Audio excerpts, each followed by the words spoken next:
Thank you, Virginia. Okay, we are recording.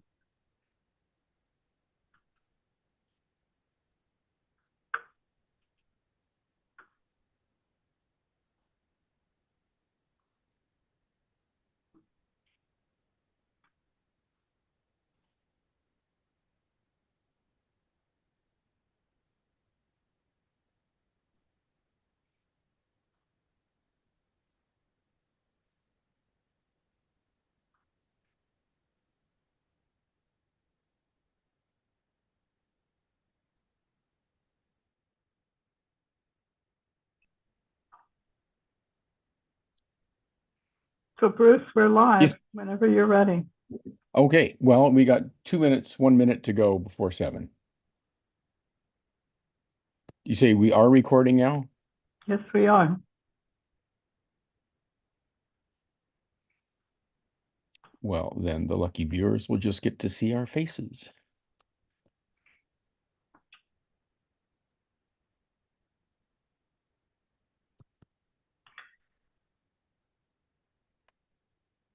You might just mention this is the October 2024. I will. At 7 o'clock, I will go for that.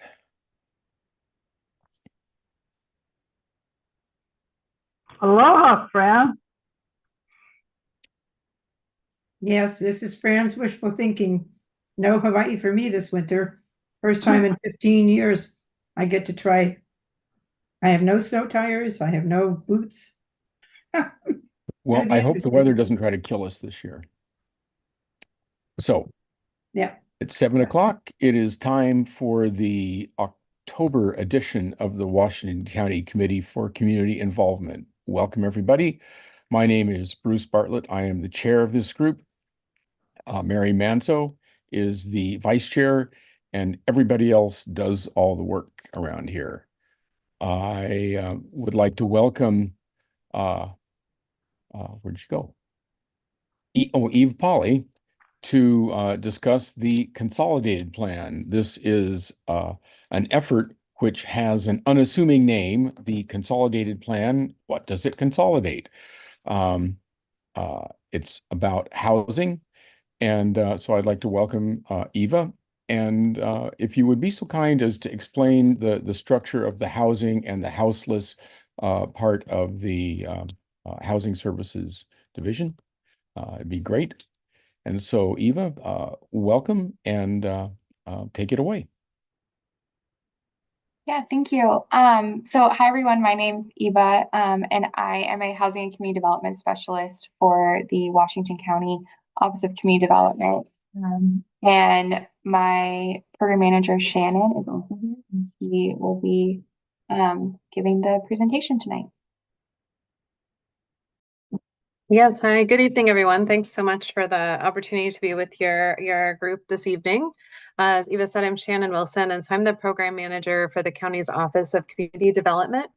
And so I do have a presentation. I'll share my screen, but I did want to clarify. So actually, as the Office of Community Development, we are a distinct component of the, you guys can see the screen now, is that correct?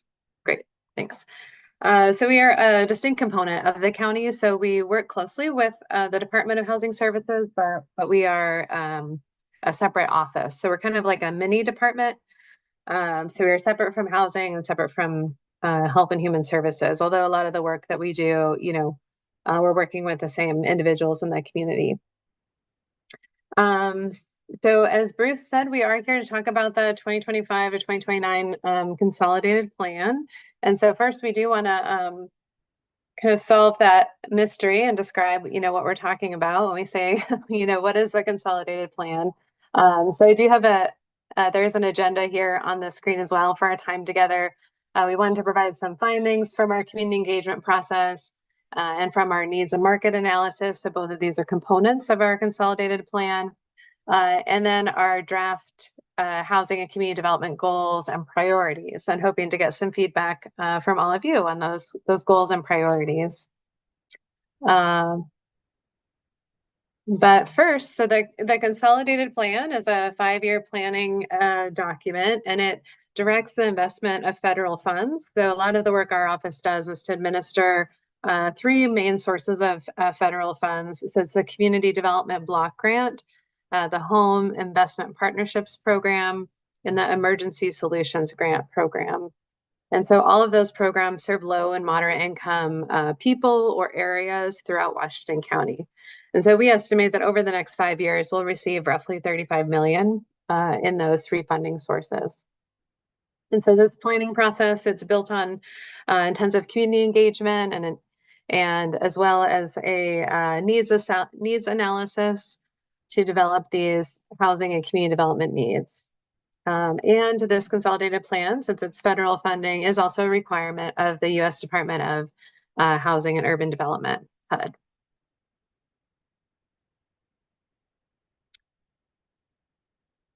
And so our community engagement efforts, just to review those with you. So we did a lot of stakeholder consultation. HUD does have some requirements around the different types of groups that we should consult with in developing our consolidated plan. So that list on the slide, and hopefully you're able to see it, is a list of all the different organizations that we had consultations with. So a lot of community-based organizations, nonprofit organizations, as well as other advisory bodies within the county and different departments within Washington County as well. And so we conducted consultations earlier this year with those groups. And then in addition to that, we conducted a survey of Washington County residents. So it was an online survey, but also paper copies were available as well. It was translated into all of the county's safe harbor languages. So those are languages other than English that are identified to be based on the percentage of non-English speakers that speak that language. Those 11 languages are identified as ones where documents should be translated within the county. And so we had just over, I can't see the full slide, whoops. So we had just over 2,200 respondents to our survey, so which was a good turnout. So I know the population of the county is significant. However, even different departments of the county, there are a lot of surveys that are done, and so having this level of respondents was a great outcome for us. So we often break out the city of Beaverton and the city of Hillsborough when we're looking at this work with the consolidated plan, and that's because I mentioned those three types of federal funding that our office administers. And so one of those, the Community Development Block Grant, the cities of Beaverton and Hillsborough, because of their population size, they receive their own allocation of those funds. And so they direct those funds themselves. And so that's why you'll often see broken out information around Beaverton and Hillsborough. And so most of our respondents identified as non-Hispanic white and as homeowners with household incomes with 45% having household incomes over 100,000 a year, 37% with children living at home. And then there on the slide too, you can see the breakdown of population or of household size. So 54% living in a household with 2 to 3 members, 18% with 4 members, and 12% with 5 or plus household members, and then 16% who currently live alone. And so this slide has a lot of data. It's looking at the respondent profile, so the demographics of who responded to the survey, and then looking at the demographics of the county overall as a way to look at, did we reach communities of color? Did we reach people at different income levels or ages that are kind of commensurate with the demographics of the county? And so we found that generally that was the case. So you'll see this far right column that's the American Community Survey data. That's what that acronym is, ACS.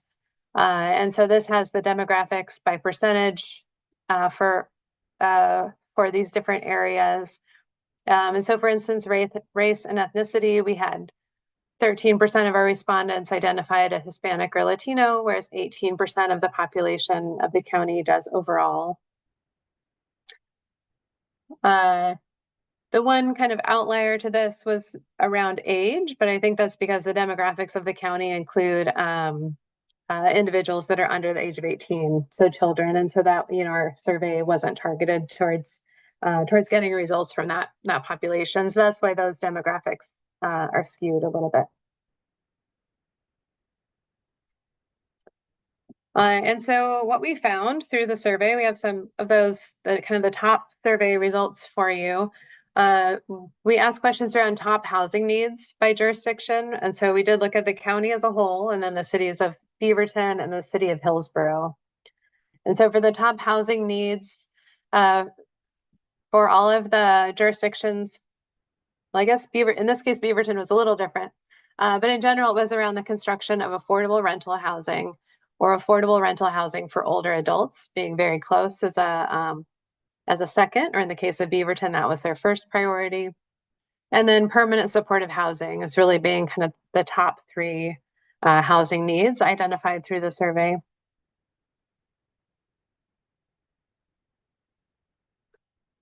And then we also asked around about top facility needs by jurisdiction. And so those top needs there were a mental health center, a homeless shelter, and childcare center.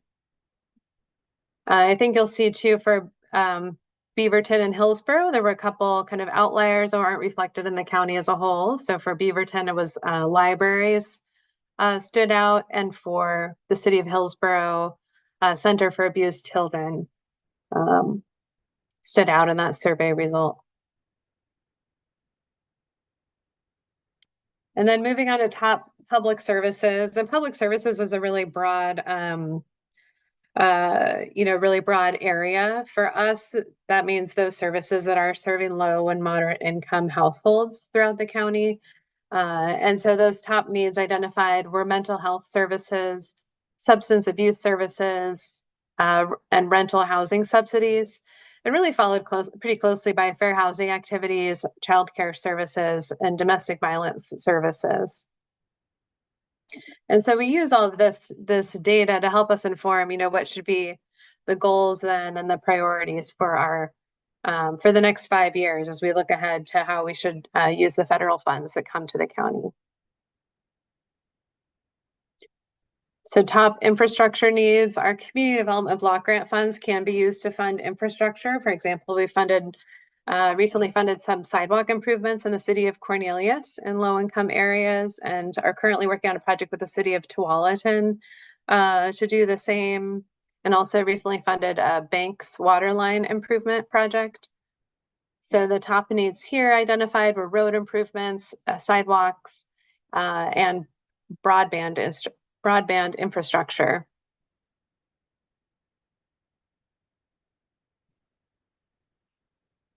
So then in addition to the survey, we also have a consultant working with us who looked at housing needs and gaps within the county, and particularly comparing 2017 data, because that was the data that we used for our last 5-year plan, because that was the most recent available at that time, to the 2022 data, which is the most recent available that we have right now from the American Community Survey, which is the type of data that had requests that we use.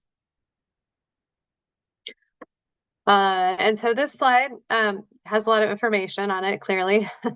I think what I want to really call out is so it looks at rental gaps within the county as of 2022. So the gap in the number of units available at different income levels. And so we're often looking at the AMI, which is the area median income. And so people at 0 to 30% of area median income, that consider that extremely low income. And so there's a significant gap there in units. And because it's looking at units that are affordable to that income level, which generally that would have to be permanent supportive housing or regulated affordable housing. And then these areas where it shows a surplus, there's a slight surplus for this next income area, which is still a low income area. And then a significant surplus here, and looking at the 51 to 80% of the area median income. And so it may look like, oh, we have all these extra units and so that definitely is not the case. these units here where there's a surplus, these are being absorbed by both these higher income households at these higher income areas, particularly over here at 120% area median income. So these households, their income, they still might be challenged to buy a home in this current market. And so they're renting. And so then that puts increased pressure on the rental market because the rental units that are available are affordable at this lower income area. So it increases the competition for these units and makes it harder for people who are then at the lower end of the income spectrum to be able to find a place to live, even if it is one where the rent would still be high for them. They're still challenged to be able to get an apartment because they're competing with people at higher income levels for that same apartment.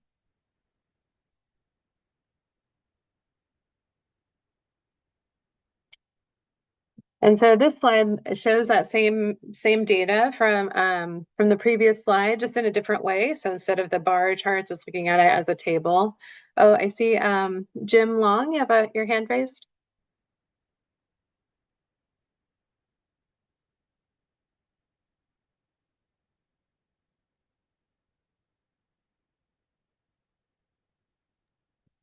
Is this presentation being recorded? Yes, I believe so. I think Virginia started the recording of the full meeting. Thank you.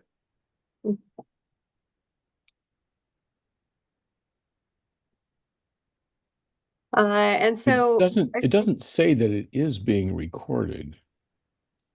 On Zoom, it does not, right. It should be on Zoom and the county should save it. It's a good county doesn't. presentation.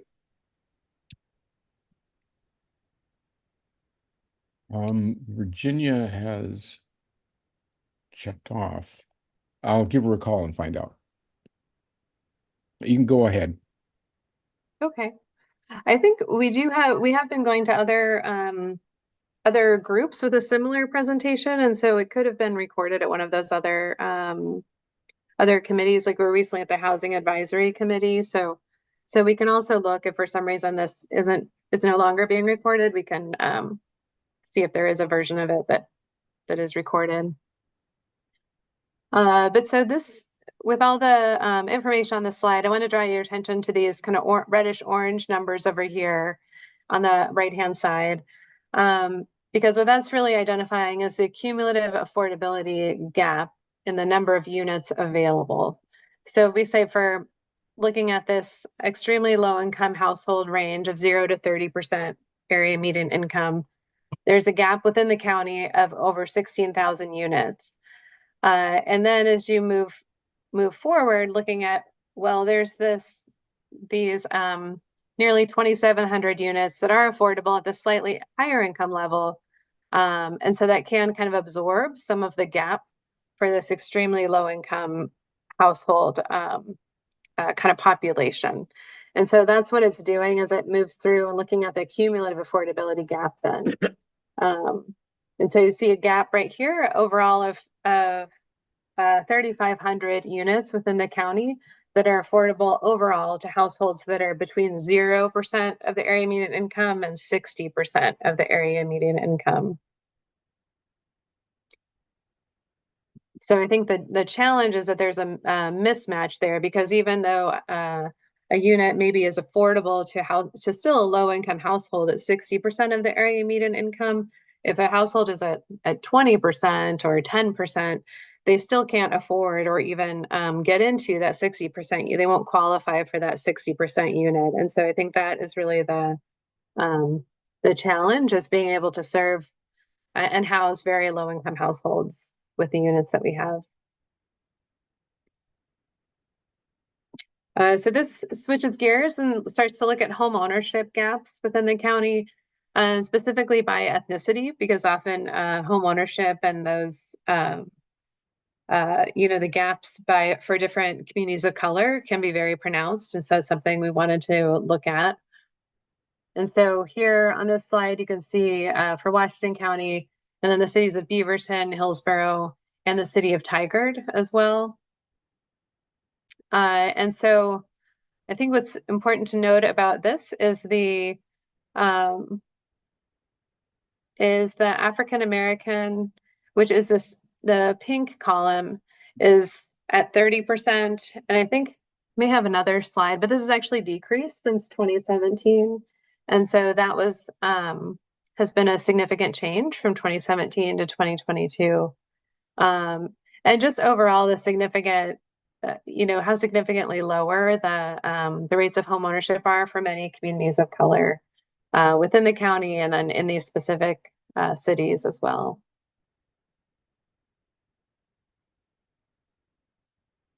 And so this slide is similar to the one we were looking at, the affordability gaps for rental housing, but it's looking at home ownership.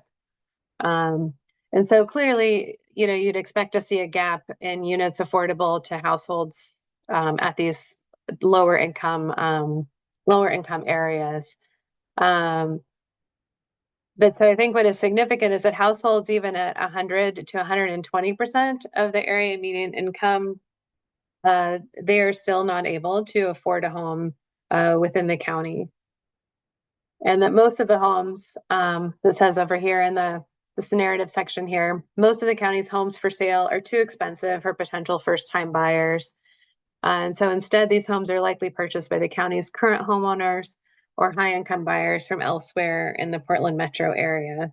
So a lot of the housing that is being purchased is not being purchased by people who are buying their home for the first time or people who are moving out of the rental market. It's primarily people maybe moving up in their housing type or downsizing, but it's not their first home that they're purchasing. They're using equity they have from an earlier home purchase to be able to purchase a home within Washington County.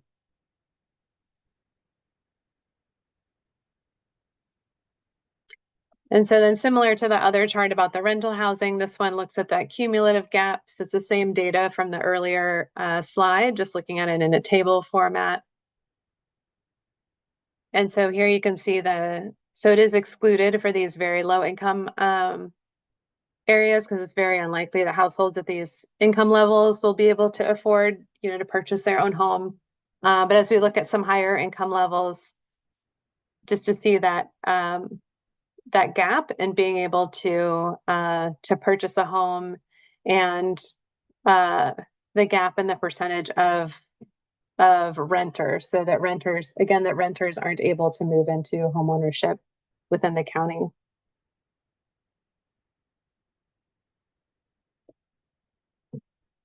So this slide kind of takes broadens the look, kind of pulls back up to look more broadly at the demographics of the county. And so looking at the current needs for households and then households with needs, and then looking at the future needs. And so, so I think of what if's particular note is the increase in need for housing for elderly low-income households and for low-income small family households and households with a disability.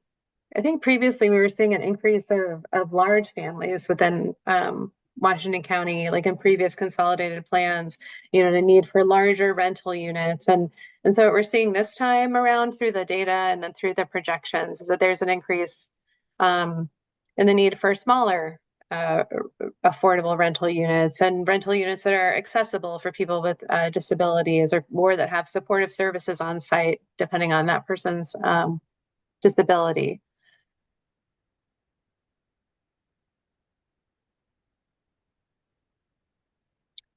And so I know there's a lot of survey data and then housing market need data. But so what we've been doing with the consolidated plan is kind of taking all of that information and working with our consultant as well. And so then pulling that all together to look at what would be some goals and priorities that we would want to consider as we look at how best to deploy these federal funds in the county.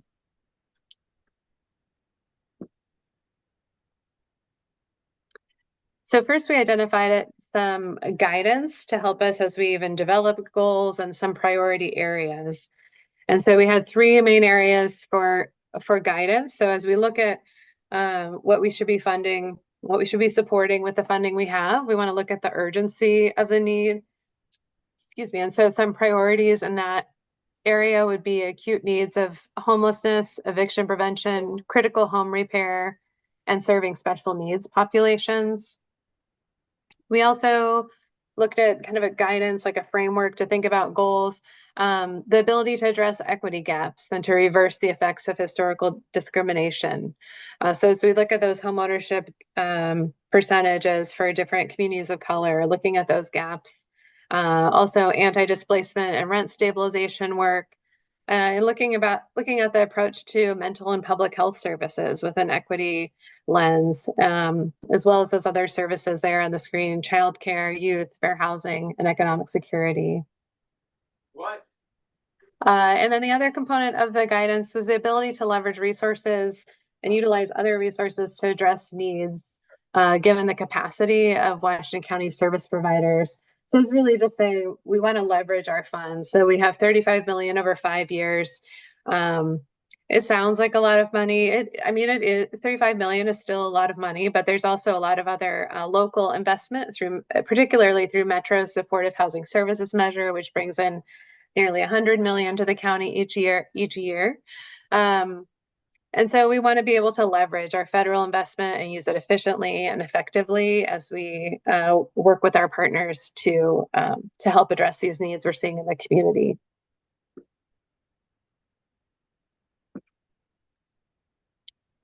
And so our goals for this, our draft goals for our next consolidated plan.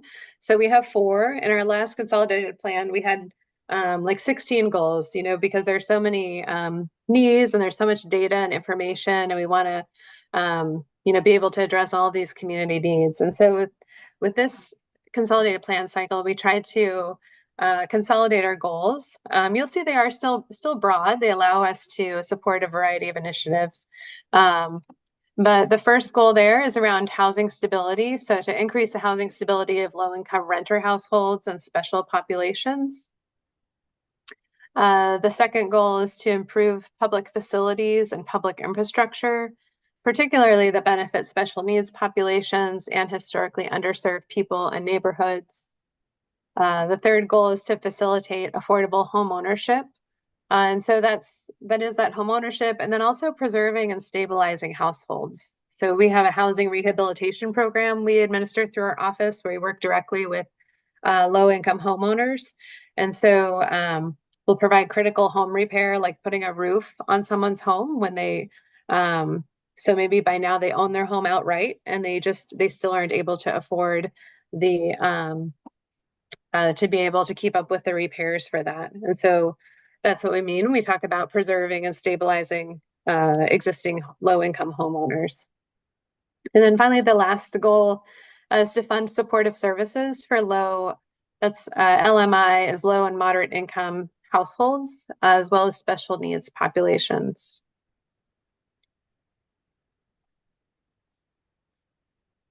And so special needs populations, there are different definitions, you know, depending on the funding source or depending on the group who's kind of identifying those special needs populations.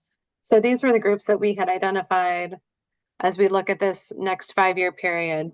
So seniors and frail seniors,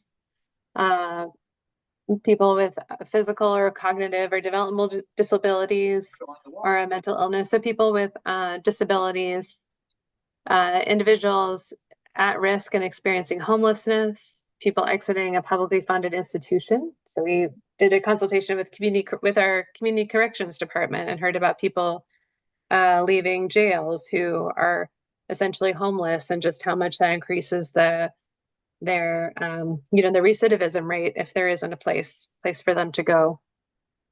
People who are fleeing or attempting to flee domestic violence, and then extremely low and This very is low really income good. households. This is really good. I appreciate it. Yeah, thank you. Jim, you should mute your phone. Okay. Sorry.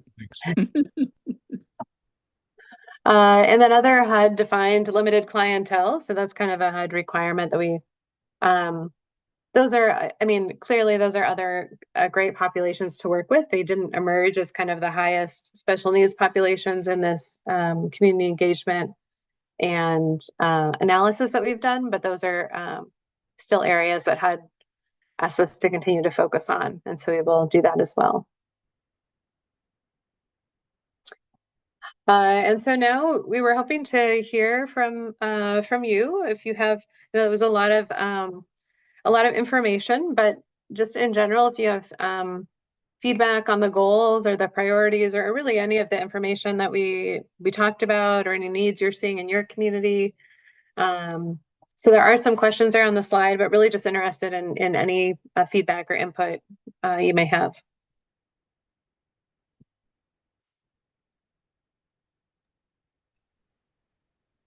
Well, that certainly was. Mary, your hand up.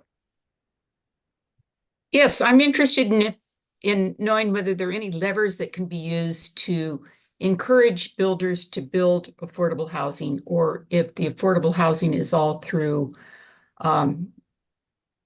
other sorts of funding sources. Yeah, thank you. So I know most of the affordable housing that's built is considered, they call it regulated affordable housing when it's built by like a nonprofit developer or private developer that's going to maintain that as affordable housing over a long period of time, 30 to 60 years usually. But there have been some efforts, particularly in Beaverton and Tigard, where the city incentivized builders. So they were already building like a market rate apartment complex, and the city gave them property or selective property tax abatement or system development charge waivers so that they could include a certain number of affordable units. So there has been that kind of incentive that I'm aware of, but that has been pretty limited. It's kind of, 5 or 10 units in an apartment building. And the county isn't doing anything to try to participate in that sort of effort in urban and incorporated Washington County. The county does have a property tax abatement program, but it is for projects that are all affordable. So not in that kind of, where there's just a few units in an otherwise market rate building. Thank you. Why don't we stop the screen share so we can see the face? Oh, yeah. Very good. I'll turn my camera on. Great. Do you have another question, Mary? Oh, hands down. Okay, Fran, take it away. Yep. So a couple of things. First of all, thank you very much for this. I don't know how I was in the dark like a mushroom about this one, and I have a great passion for this topic. But my big questions are, so thank you for this. It's a lot to absorb all at once, since you're hitting us very quickly, and since we're a lot about community planning and land use, we really want to digest this.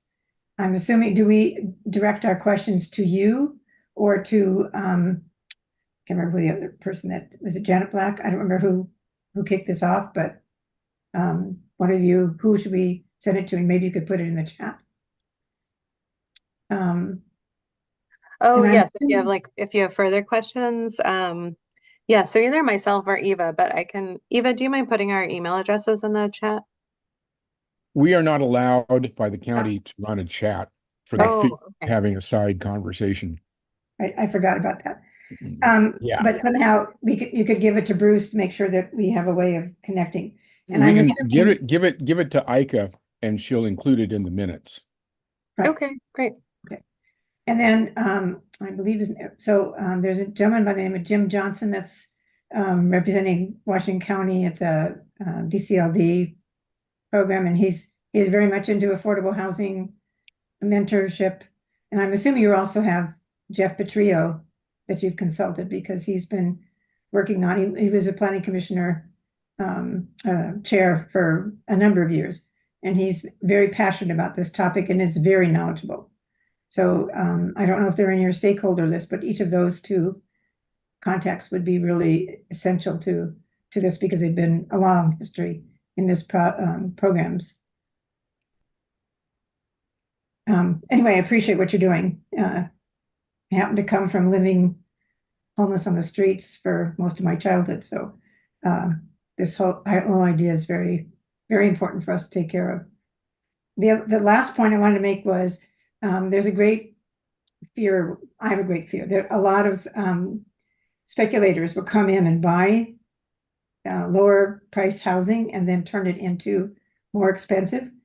I'm hoping that in all these programs that you have a block where outside speculators or land or realtors or whatever cannot purchase any of these homes for the purpose of flipping them. Anyway, just those are just some comments, but I think 30% of the affordable housing across the United States ends up in that mode. Yeah, thank you for those comments. And I do know our partners at the Department of Housing and the Housing Authority are working on preserving affordable housing, because there are some properties that are at risk of kind of going to market, is how we say it, but becoming not restricted, where their rent is no longer restricted in the future. So the Housing Authority is working on that.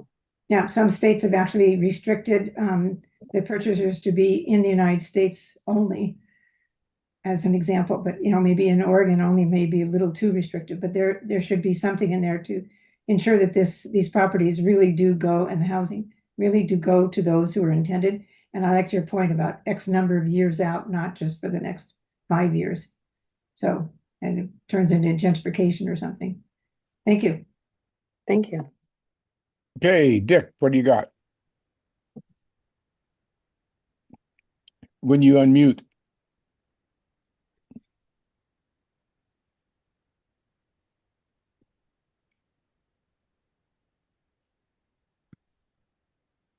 Here we are. All right. Thank you, Shannon. It was a good presentation. And but nobody wants to talk about the elephant in the room, in that lot costs prohibit building affordable housing.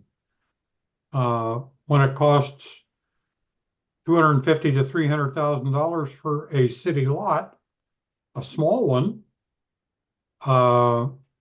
you can't build an affordable house on that.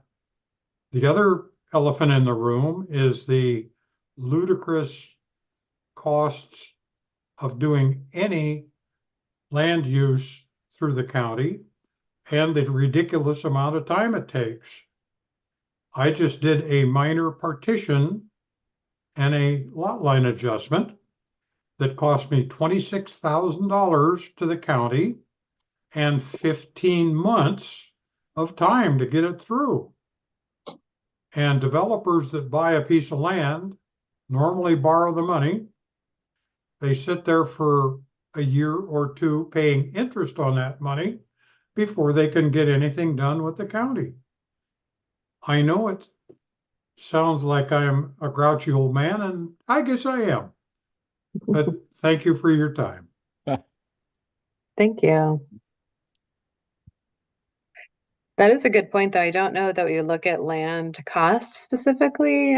We do have more data in our it's a housing needs analysis, though, so it's still starting with land that has housing on it. So that is a good point to look at land cost itself, kind of a vacant land or land to be developed. Thank you. Dawn, take it away.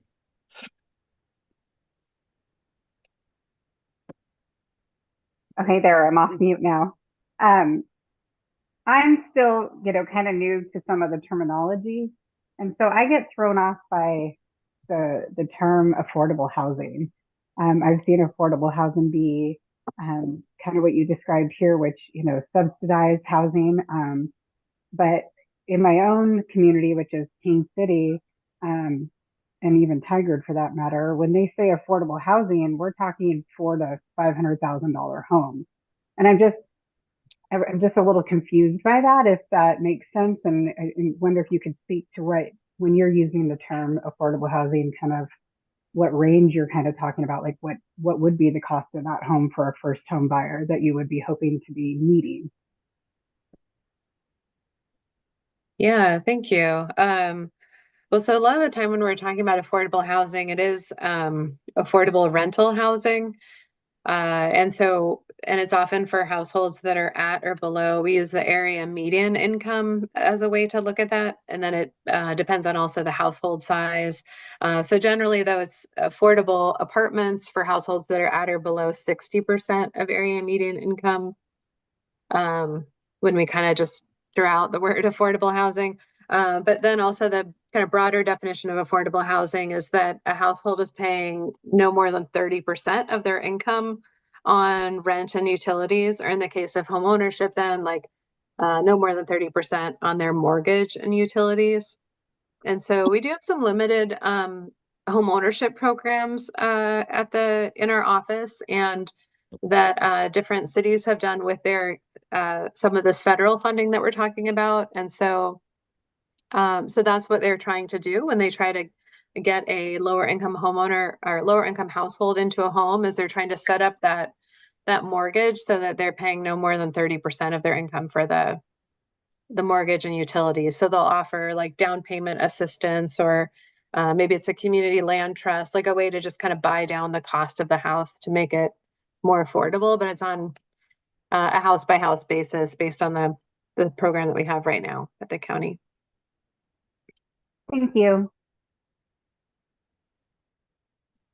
Well, there certainly is a lot of data driving this. Could you say a few words about the American Community Survey? I see that it's run by the Census Bureau.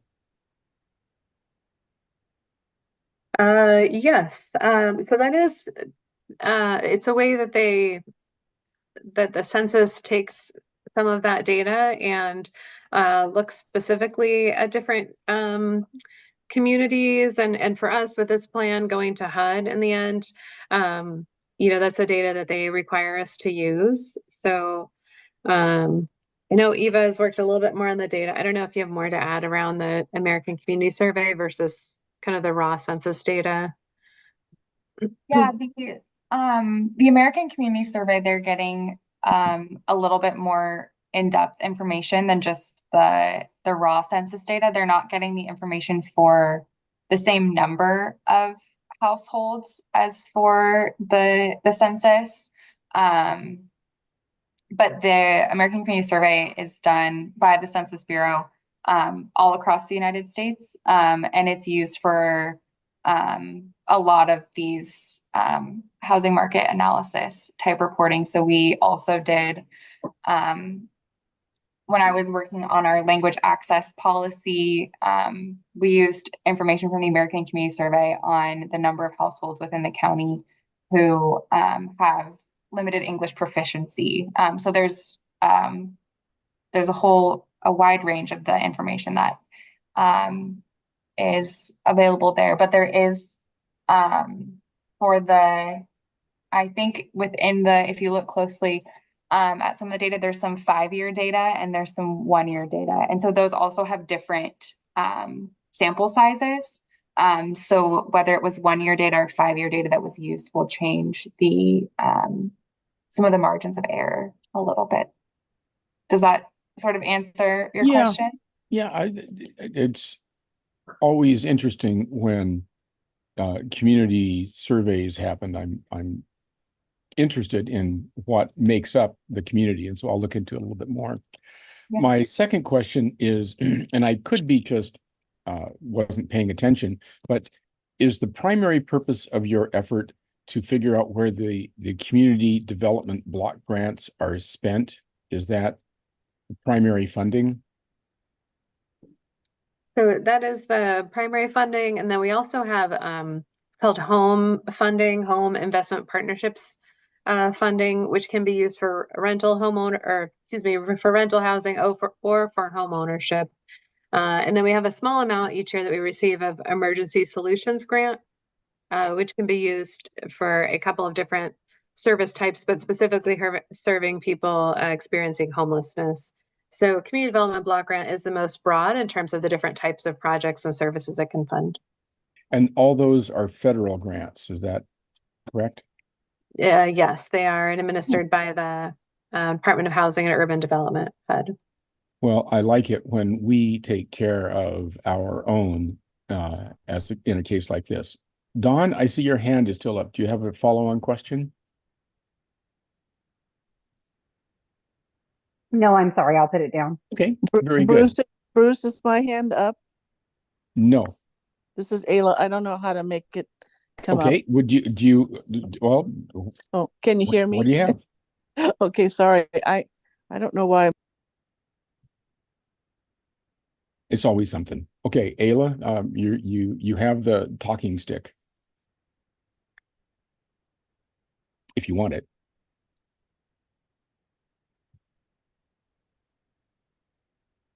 Well, in the meantime, Jill, you got your hand up. Here we go. Here we go. I Oh, got it. okay, Ayla. Sorry.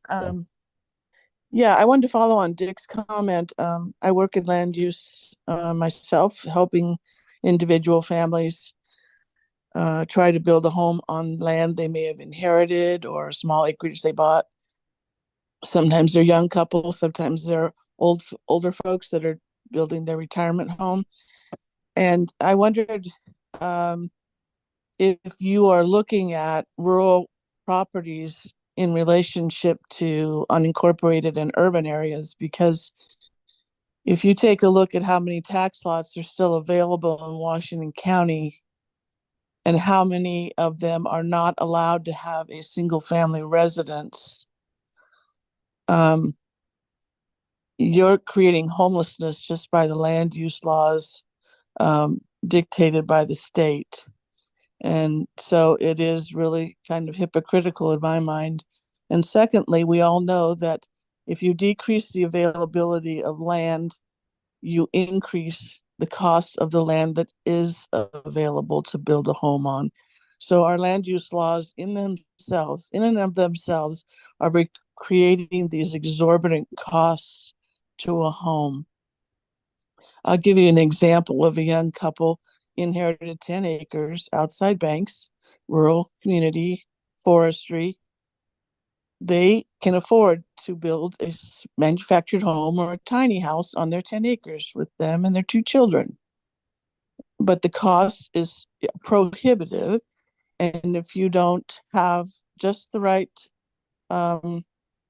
game plan with the laws, you can't have a house on that 10 acres. So I'm just saying that there's a lot of people that are homeless because of the land use laws. And this is not creating urban sprawl in our rural areas. This is letting 4th and 5th generation young couples that have been Oregonians and their families have been here for years. And these kids can't even build a small house on the land they've been given. So I hope you consider all the land in this county that you've deemed non-buildable, not can't have a house in your equations. Thank you. Yeah, thank you for that. Can I ask a quick just clarification? Do you mean like land that's outside of the urban growth boundary, or the zoning of that particular lot, like that is zoned for forestry and so you can't build a house on it? I mean, it's probably both, but I was just curious if there's a clarification. No, it's both. And even if you look in areas that are unincorporated and they're called marginal lands, and it takes an arm and a leg and about 20 grand later to prove that something doesn't have dirt that's good enough to grow something on, and there's houses all around it, and people still have to jump through these incredible hoops to prove that they deserve a house on their 1 or 2 acres. And they're sitting right in the middle, just outside the UGB. And every day I turn people away that cry because they can't build a home on their land. And this has got to stop. Thank you. Well, that is a sticky problem. It's Jim. very real. Yeah. Jim, what do you got?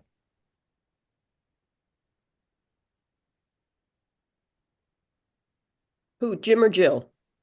Jill, I'm sorry. No, I just want to say this is really inspiring to me because I've just getting in my 2nd year of retirement from property management for 20 plus years as an investor. And I managed my dad's real estate portfolio. I had 6 units of rental property myself. And back in those days, it was affordable to buy a house. 20 some years ago when I was house hunting, saw this old farmhouse and it was a fixer upper. And it's like, oh my God, too much work, and kept looking and looking. And didn't everything was too cookie cutter. So like, what's up with the farmhouse? And I agreed. I bought this house for $50,000 and just put some repairs into it. So back then, it was affordable. And that was what we invested our our money in. And this is so exciting to finally empower tenants and give them some support. I'm really excited about this. So anyway, I just wanted to say thank you for this presentation. Yeah, thank you. We have an attendee who's had their hand up for a while. Zoe, do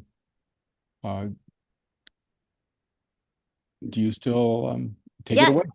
Yes, can you hear me? Oh, hi. Yes, we can. Hi.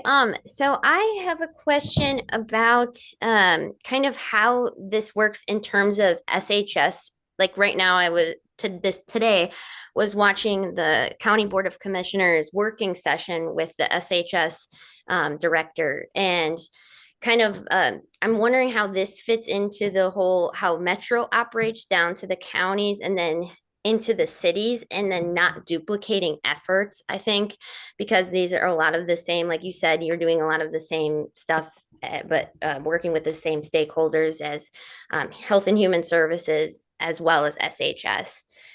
So I'm kind of wondering like how you're different, and then how you would demonstrate that in metrics, or like you asked the question on your slides about measures to track outcomes. Yeah, thank you for that. Yeah, so I would kind of start by saying, so our the funding, the federal funding that we have, like the Community Development Block Grant particularly, we just celebrated the 50th anniversary of that program nationally. So and in the county, it's been operating for 45 years. So for a long time, it was the Department of Housing got a small amount of federal funding through they call it continuum of care. And then our office got our community development block grant funding. And so we put it together to serve a lot of the like homeless services activities. A lot of the things that then when this Metro Supportive Housing Services measure came in with nearly $100 million a year for Washington County, then it totally eclipsed, these federal funds that we're receiving at about in terms of the funds available for those public services, 2 million a year.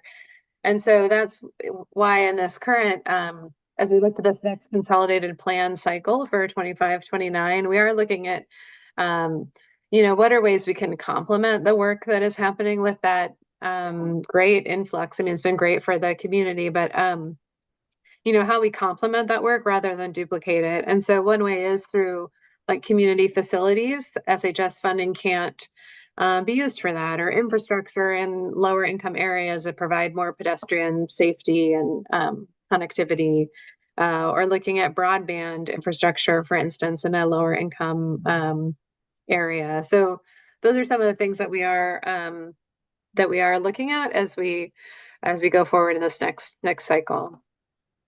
Great. And then I had one more question regarding the definition of special needs population. So you have all these different people or groups that would fall under the special needs population. However, frankly, people who are seniors and maybe have developmental, cognitive, physical disabilities can vary a lot from mentally ill and substance abuse challenged people.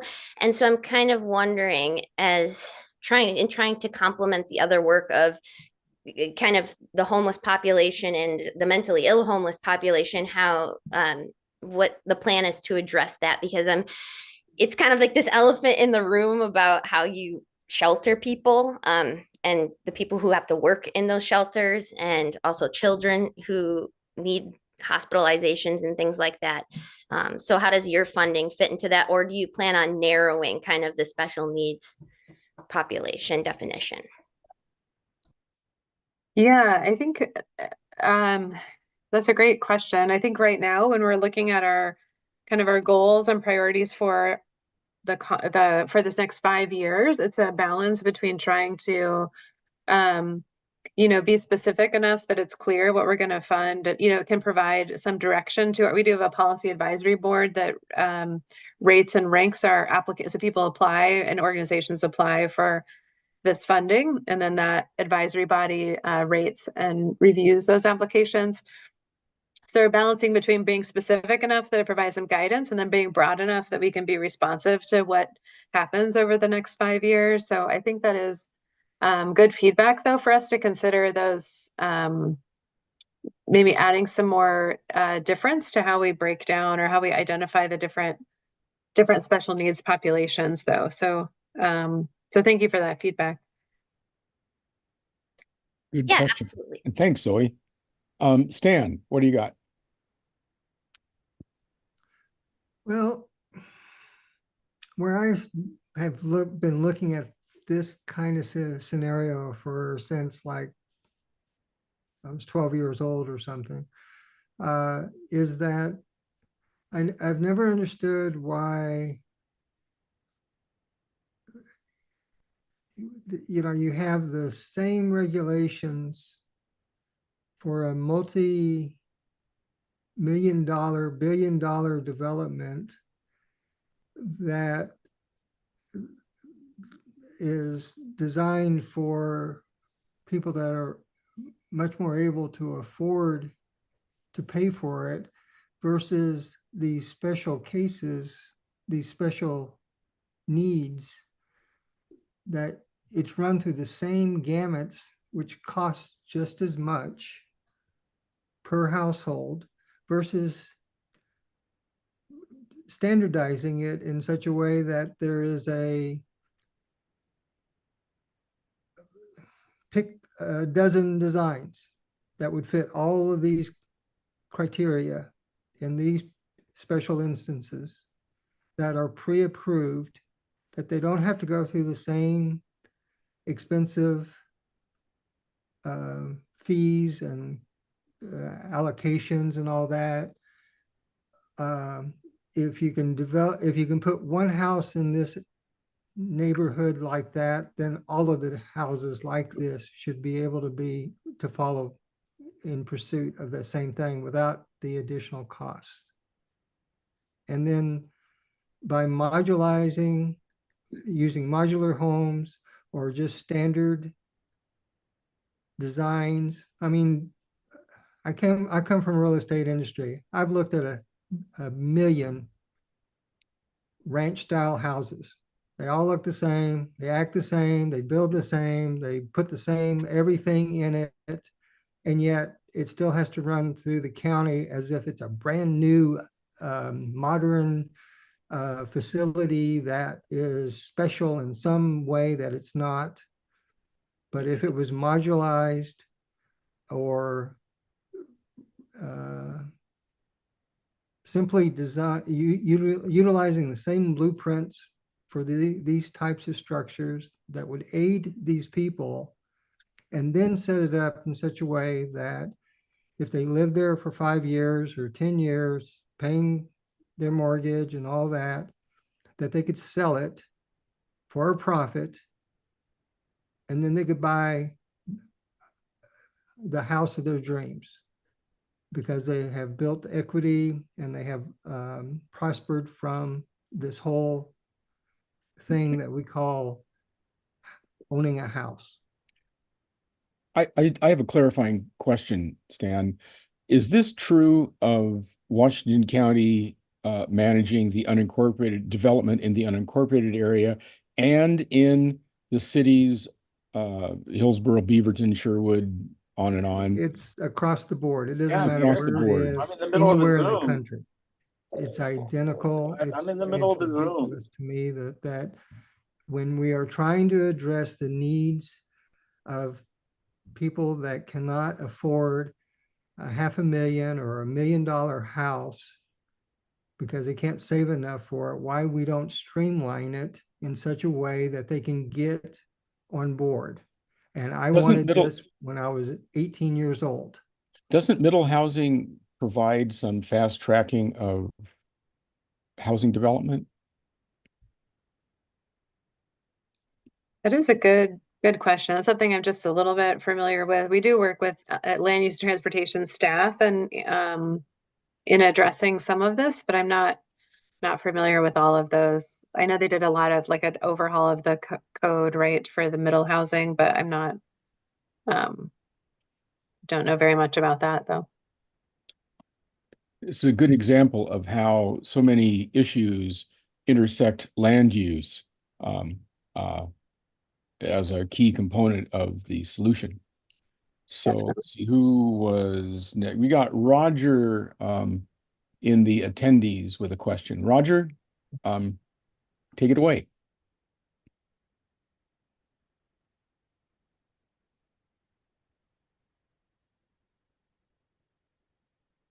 Oh, hand came down. Hand went up. Okay. Yeah, hi. Well, it sounds like an amazing program that I hope people appreciate this money flowing in to help people. I mean, I hope you advertise it or something that sounds like a good program, but you might have covered this and I missed it, but does this money have to go for a house or could apartments or, condos or something be built with some of this money? I mean, maybe that would get around some of the price of a buildable lot problem or consolidate housing closer to services, reduce the need for additional infrastructure development. I mean, can the money go towards apartment building? I guess that's the main question. Yeah, yes. So some of the funding, some of it has different requirements, but like, yes, we do have some of the funding that can be used for apartment complexes and for condos for home ownership. So that is interesting to consider too, looking at condos for ownership. So thank you.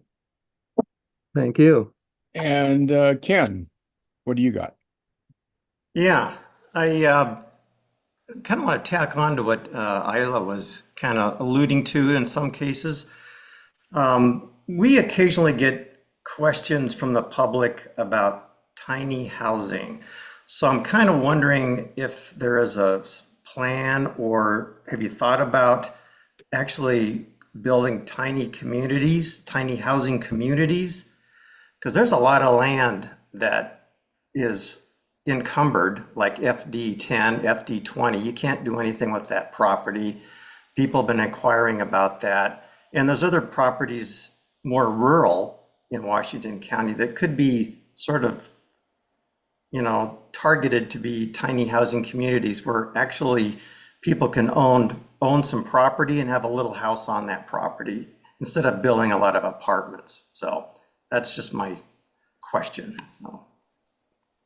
Yeah, thank you for that. I think we do have some sometimes it can be challenging are the accessibility requirements, like with a tiny home to make it be accessible for or to have a certain percentage to be accessible for people with physical disabilities. But I think that is something that's good to look at. I know there is there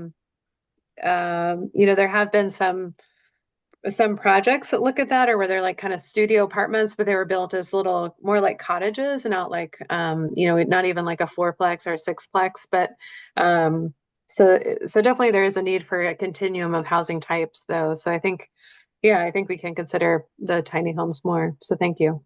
Yeah, it's just something different other than apartments or even low income housing. You can put a lot of density, a lot of people in some smaller areas if you design communities such. So.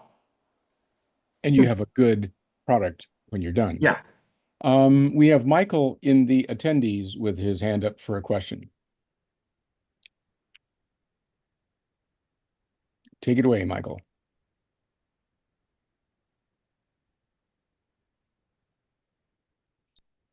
Where is that unmute button? Huh?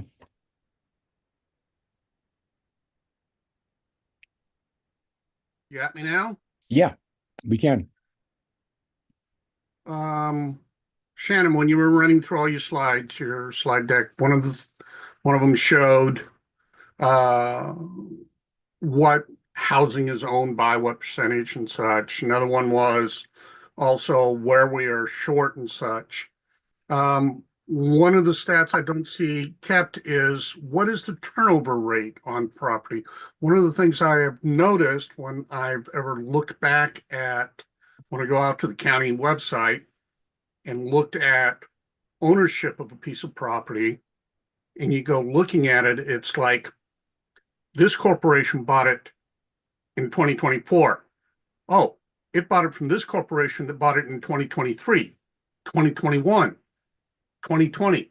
And then all of a sudden you go, oh, they bought it from someone who owned it for 18 years, 20 years, 30 years.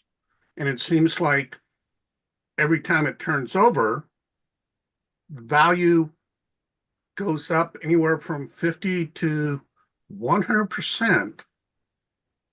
And so therefore, how are people supposed to, I mean, if you had a house built 20 years ago, and like the one lady was saying, she bought it for $50,000. Yeah. 25 years ago, I bought my home for 125. Right now, they're talking 650,000 for the very same place that I'm living. And new ones are that way. So do we track this? And is there anything we can do to turn it around so that properties aren't just changing hands, and every time it changes hand, someone tacks on another, buy a property and another 200,000, or because it's already built, we're causing rent to go up or mortgages to go up drastically. Just my look at it. Yeah, thank you for that. I think we may, in our housing needs analysis, look at it more is tied to like the household, how there's data on like their housing tenure, like how long they've lived in a property, but not necessarily tracking the property and how many times it's sold, but yeah, that is something interesting, something to consider. So thank you. I received a notice from our state senator, Jeff Merkley, that he is pursuing I don't know, a measure is exactly right, but he's pursuing the subject of corporate ownership of residential properties, doing exactly what you're talking about, Michael. So you might contact Senator Jeff Merkley's office to see what his approach is in dealing with that significant issue. And Zoe, you have your hand up. Yeah, I know we're a little over time, but Just a little. more feedback for y'all on the website, because I'm as a person that's quickly learning about all the different departments and kind of what they do. And I think it would be really valuable, especially for the open houses coming up that was in the email, to have a kind of an infographic, kind of where the historical funding has gone to. So like because for example, this is the block grant. So like what part of that has been spent on the parks? What part of that has been spent on for helping people make their rent payments? How many people are in a household, or maybe not that, but just kind of highlighting the work that you do, because on the webpage, it's not easy to find that, and you're doing a lot of amazing work. And I think that you have an opportunity to highlight that. And yeah, that's all I just wanted to say, because now I'm starting to understand more of kind of how this all works. So thank you. Yeah, Zoe, thank you. That's a great suggestion. Zoe, I noticed that you're in CPO 6 and we don't have your email or phone number. Could you give that to Ken so we could update our records and you could be included in notifications that we have? Heck yeah. Okay. Heck yeah. Your questions are great questions and your perspective is valuable. So thank you. Give it to Ken. Well, do we have another question? I don't see any more hands up. This is Ayla. I don't know, my hand wasn't go up. I don't know how to make it. I Okay. just had a quick question. Can I go ahead? Yeah. I just had a question. I hope that part of your screening will be that you will make sure that these funds that are our taxpayer dollars are going to be helping people that have proven their citizenship to the United States of America. We don't need a bunch of wealthy foreign people buying our land and turning around and charging us an arm and a leg to live on it. And I think it's becoming a growing issue. And certainly, I hope you do recognize that this has to go to citizens of our nation and our state. Thank you. Thank you. Okay. I think we have reached the end of our allotted time for this. It's been a fascinating presentation, and I'm grateful to know that this effort is being put into supporting people. The government is us, and we are supporting us. I think that's an encouraging thing. So, Eva and Shannon, thank you so much for spending the time to come to us. And I wish you great success in your endeavors. Yeah, thanks so much for your time and for all the questions and input. We really appreciate it. Thank you. Very good. Okay. Well, there we go. Next up on the agenda is the Land Use and Transportation Department's work program, sometimes called the work plan because it's now a 2-year plan. And our resident expert on the work plan is Vice Chair Mary Manso, who will spend a few minutes describing the work plan and then whatever else she chooses to talk about. So, Mary, take it away. I don't think I'm really the resident expert, but if Bruce says so, I guess I am. You're as close as it comes. Yeah. So, the first question is, what is the LUT work program and why should we care about it? The LUT work plan is designed to serve as a roadmap for how long-range planning staff time will be allocated during the next 2-year fiscal period. Some of the work on the program will evolve into ordinances. Other work may be addressed through issue papers or other types of study. One of the things that was on the work plan the current cycle was an update to the neighborhood meeting rules.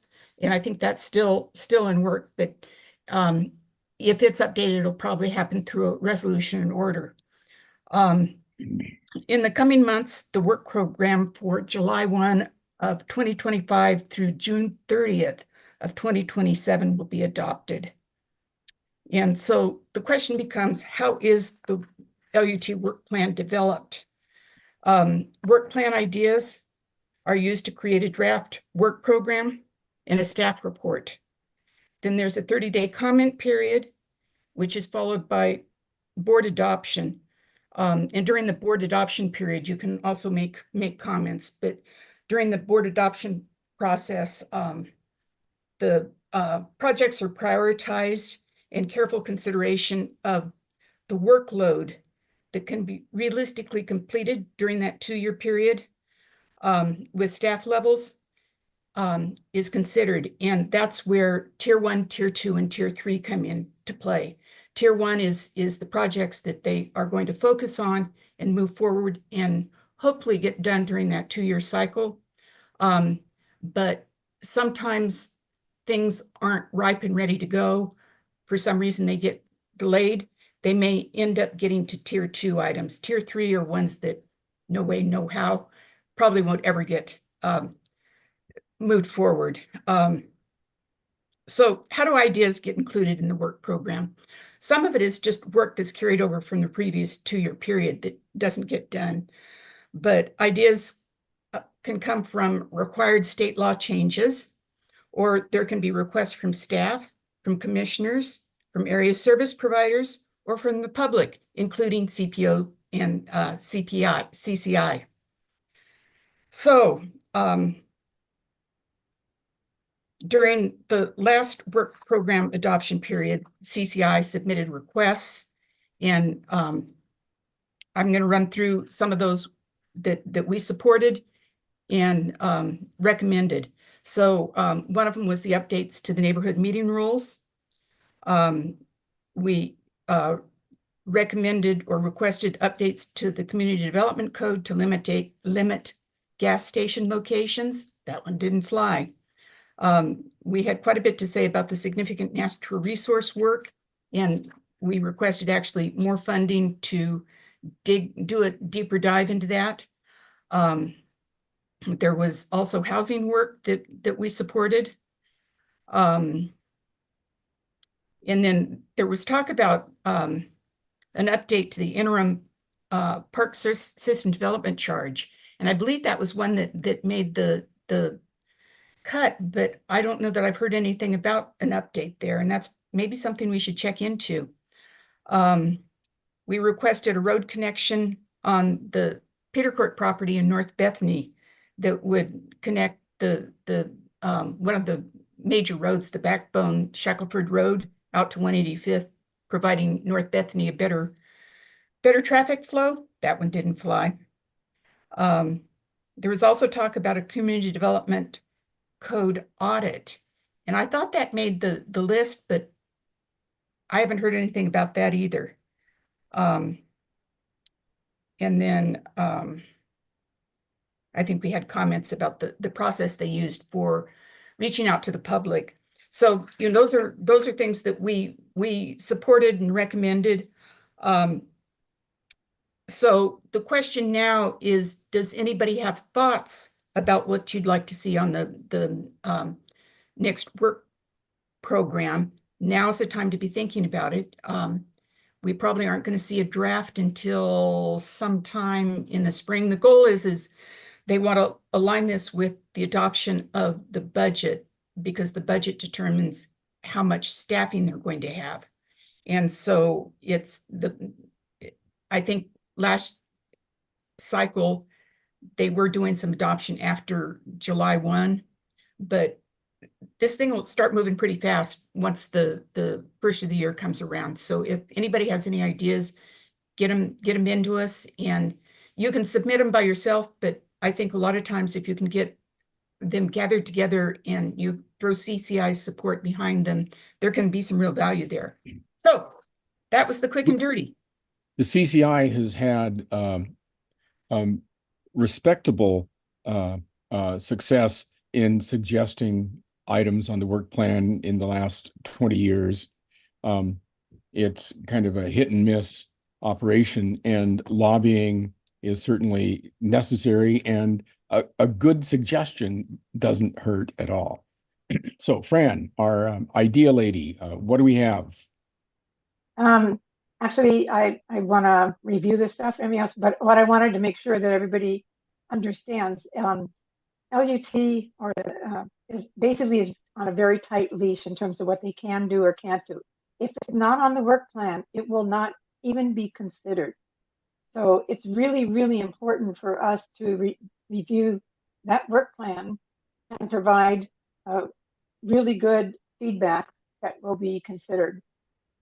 Extraneous stuff doesn't work there, but it's really, really important, because I cannot stress it enough that they cannot do anything that's not on the work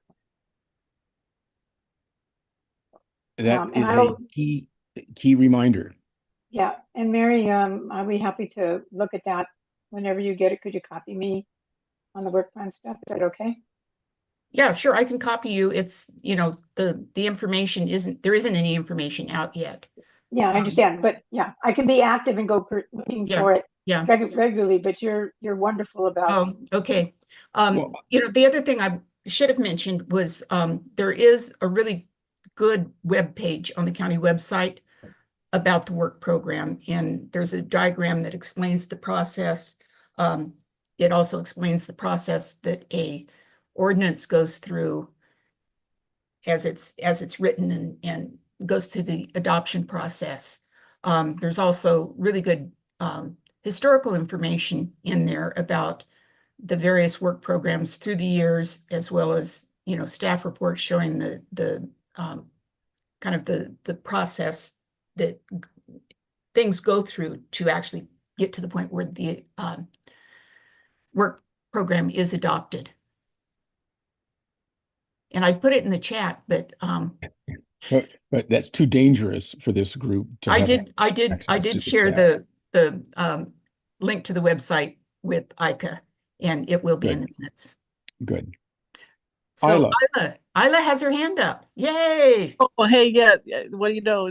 In this century, I figured it out. Hey, Right. I just have a quick one. I've mentioned it before, but I know Washington County has a really good cartography department, but I'd love to see them get some funding and take a look at, I know they have some interactive maps and whatnot, but we're still really lacking on nice, large, and needless to say, they're going to have to be regional, some maps of the county that show our tax lots, our actual tax lots, and start doing some inventory of what we have in our rural areas, and not just urban and unincorporated areas. Our rural maps are just nothing but blurs. And even when you come to look at your commissioner district, fire district, things like that, they're still really rough. So in terms of emergency preparedness, being able to access folks on their property in our county, we need some better maps, and I would love to see that get funded and a committee work on that. Have you and have you looked at the Metro map collection? They have quite a extensive set of maps. I don't know how much the how much the non-UGB areas are mapped. They're but not. That's the problem is, okay. I mean, when I spoke to the issue about people getting to build on their land and stuff, I think we're at a place where we need to do some inventory and color code things that are half an acre, 1 acre, 5 acres, 10 acres, and start looking at, does the zoning really match what should be going on that property in this day and age? To have a forestry land that's 5 acres sitting, 2 blocks from an urban growth boundary, and they're told they can't live on it. So things like this, if we had a better sense of what we have out there, then maybe we could take a look at a lot of things, service wise, living wise, use in small farms versus timber, etc. Interesting suggestion. Thank you. Thank you. Gretchen. I would like to see a program to really look at transportation issues in South County. We have basically no good plan. The issue came up with the proposal to do something with Tile Flat Road, but I think we really need to look at the overall transportation plan, both inside and outside of the urban growth boundary for the next 20 years at least. Actually, I have a question about that, because it seems like when the county tried to do something about it, the city stepped in and said, whoa. It was Tigard stepped in. Yeah, yeah. So is that something that the county can solve, or is it something that should be addressed Well, at I have to WCCC? tell you, Tigard has taken control of 99% of the roads that go through Tigard. And so they really don't have any leverage, juice in the fire, so to speak, because there are only a couple of small strips of county roads in the city. So we're really talking about everything outside of the city of Tigard. Fran, I can tell you're ready to comment on this. Yeah, I've been working on this a lot. It's the Southwest Washington County corridor. And it's really a regional issue. It has to do with the UGB expansions and all this other stuff. I raised the issue with Metro councilors, with all the different planners in the region, including Tigard and Beaverton, and Diami Fontaine is doing the Washington County Transportation Study. We need some clout to help to allow LUT to be able to work on this at a appropriate level. But otherwise, they're going to just keep running into this problem they're having with Tigard and King City, et cetera. So it's a Southwest Washington County issue. And it goes from Sherwood all the way to Hillsborough to Beaverton. That's the big problem. And they know it's a problem. So is this something you can write up, Fran?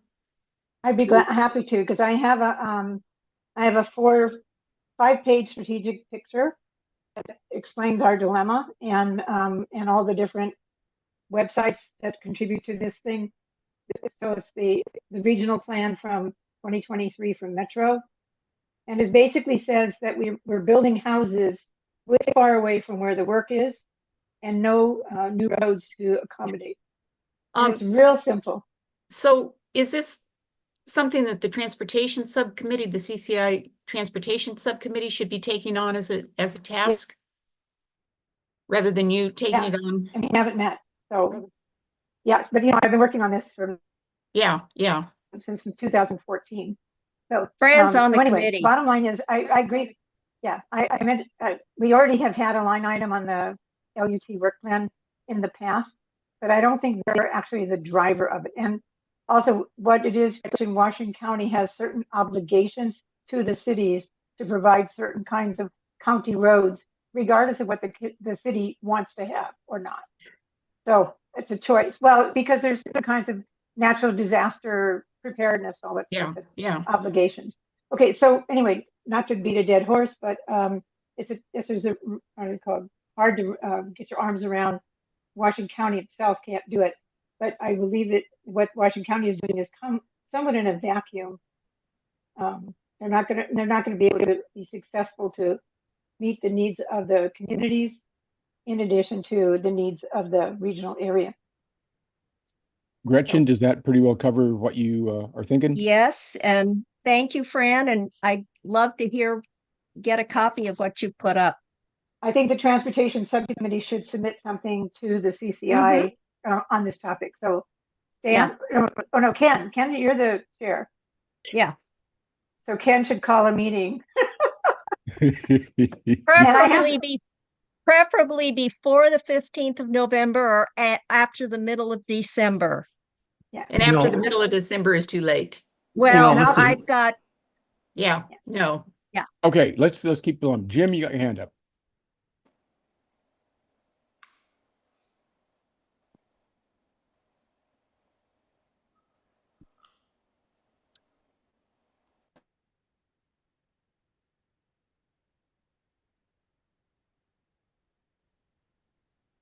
Jim, you're on mute.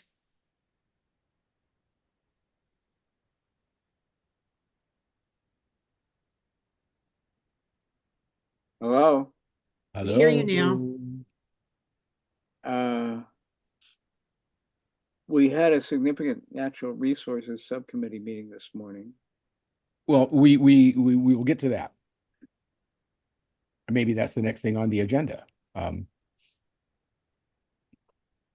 Well, why don't we cover the significant natural resources now? Well, and there's certainly something that I think we need to address in our requests for the work program, because there's more work to do on significant natural resources, isn't there? Yes. Until there are no more significant natural resources. What about that, Bruce? Did you? No, it's just we do have a lot of work. Okay, so Mary, you feel like the work program is? I feel like the work program is well discussed and there's some action moving on it. So let's move on. Sounds good. So significant natural resources subcommittee report. Jim, take it away.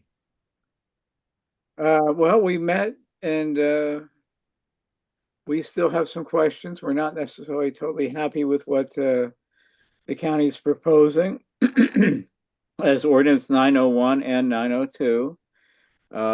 We don't think it protects significant natural resources as much as we'd like to.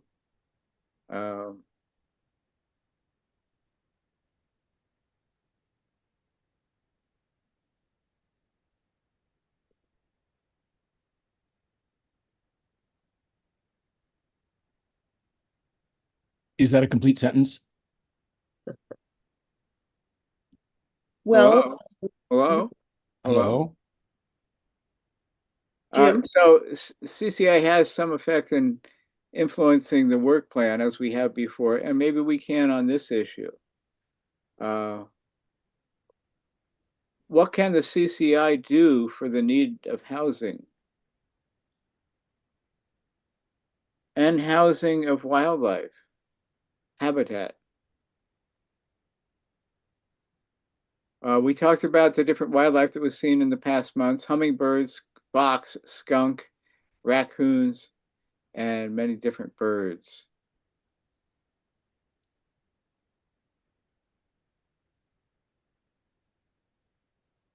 In the proposed ordinances 901, there are a number of unclear words.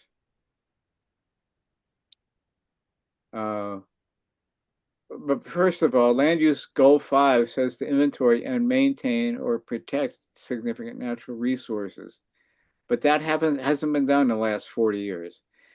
However, remaining 15% are still not covered by ordinances 902, 901, and 902. Early this month, the county commissioners approved a proclamation designated this National Community Planning Month. Yeah. However, most of the previous subjective decisions about land use have not necessarily been objective. They've been subjective. We regret that our Board of Commissioners rubber stamps the Planning Commission decisions when they haven't necessarily been full decisions. I mean, as far as full evidence provided before them. Sometimes the planning commissions haven't gotten all the information, or either that or we can't hear that they've even considered it. So anyway, one comment that was commented this morning was we don't need more people living in Washington County at this time. Okay, but as far as unclear words, there are unclear words in the existing engrossment, on alternate, reasonable, and others. Back what, 4 years ago, the habitat assessment guidelines were appealed by CPO4M and biologist Sue Bielke.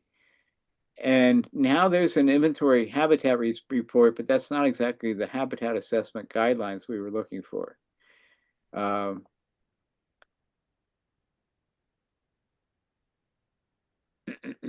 I think I'm going to leave it at that. That's plenty of evidence as far as some of what we've been thinking about in the Significant Natural Resources Committee meeting. Well, it is an ongoing effort, to be sure.